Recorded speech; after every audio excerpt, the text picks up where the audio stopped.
The log scaler is an occupation in the timber industry. The log scaler measures the cut trees to determine the scale and quality of the wood to be used for manufacturing. When logs are sold, in order to determine the basis for a sale price in a standard way, the logs are scaled, which means they are measured, identified as to species, and deductions for defects assigned to produce a net volume of merchantable wood. There are several different scales or rules that are used to determine the volume of wood. Scribner decimal C rule is based on diagrams of circles that show the amount of boards that will be utilized from diameters of logs. Cubic rule, often called metric in Canada, determines the cubic volume of the log material. The logs are recorded as gross scale and net scale. This occupation is usually performed by a third-party organization qualified to scale government timber. Since internal defects are determined by external indications, it is not an exact science and is subject to interpretation of log scaling rules.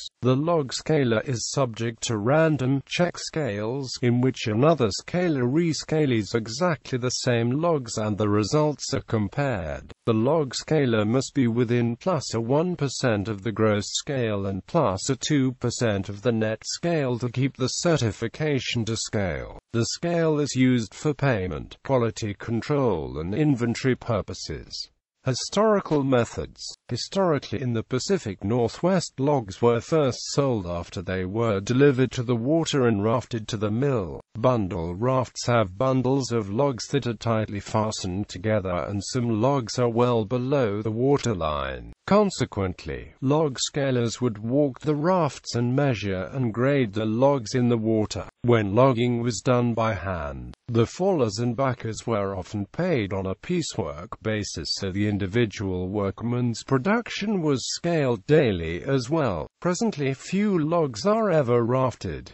Ramp scaling, a log scaling method that has been popular since the adaptation of trucks to haul logs, has been the ramp scale. In this approach, the log truck is driven beside a scale ramp, which is simply an elevated platform, and from the log scaler climbs around on the truck and on the load and measures and grades the logs. Although the ramp is typically operated by the scaling bureau, it may be located with the sawmill yard that is buying the logs, or it may be at some other convenient location. Depending on the location, the ramp may scale logs for a single mill, or the ramp may be located so that logs scaled may proceed to multiple destinations. The photo at the right shows two trucks at a typical Pacific Northwest Bureau scale ramp. Ramp scaling is often used where space is limited, speed is important, or the logs are of relatively low value. Assessing the grade of a log involves inspecting the log for defects, and when it is in the middle of a truckload of logs, it may be difficult to see the log. Rollout scaling. The preferred method of scaling, particularly when high-value logs are involved, is the roll-out method. In this process, the logs are unloaded from the truck and rolled out on the ground or on skids a single layer deep, so the scaler can then see a good part of every log to assist in determining what, if any, defects it may have, such as bend or rot.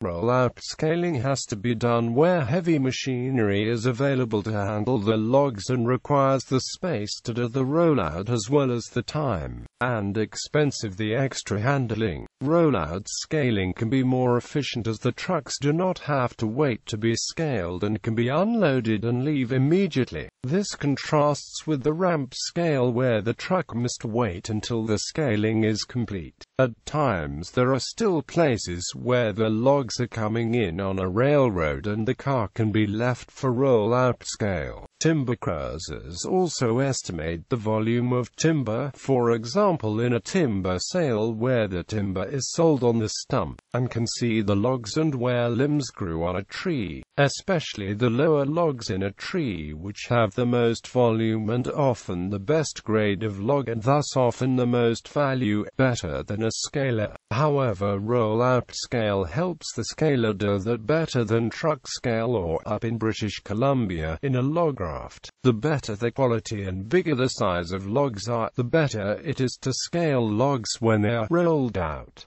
Standing wood scaling. Method of standing wood scaling is used for high-value logs volume measurement or for creation of volumetric equations.